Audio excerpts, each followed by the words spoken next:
Il y a plusieurs types de taxonomie. Il y a taxonomie du domaine psychomoteur, il y a taxonomie du domaine socio-affectif et il y a aussi taxonomie du domaine cognitif où Benjamin Bloom fait autorité.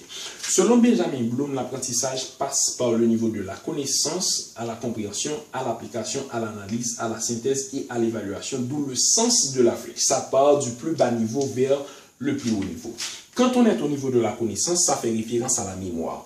Un apprenant qui voit le mot wallet, par exemple, écrire, ne connaissant pas l'anglais, donc il voit le mot, il lit le mot, il mémorise le mot, mais ça ne fait aucun déclic dans sa pensée, ne comprend pas le mot. Automatiquement que nous avons le matériel et que l'apprenant comprend ce que cela veut dire, donc automatiquement qu'il voit le mot wallet, il y a une interprétation qui se fait dans son esprit et ça passe du niveau de la connaissance à la compréhension. Le plus haut niveau, c'est le niveau d'application. Dans l'application, l'apprenant va devoir utiliser le wallet. Donc à ce niveau, c'est un niveau de pratique.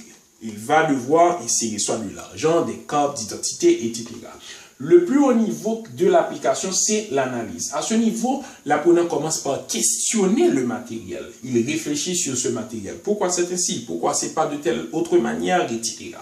Le niveau le plus haut, c'est la synthèse. Après l'analyse, on passe au niveau de synthèse. L'apprenant essaie de produire. L'apprenant essaie d'exposer sur ça. Par exemple, l'apprenant peut présenter une sorte de conférence sur le mot wallet. Et enfin, le niveau le plus haut de toute la taxonomie, c'est l'évaluation qui est un niveau de créativité, un niveau d'innovation, là où l'apprenant essaie de secondariser.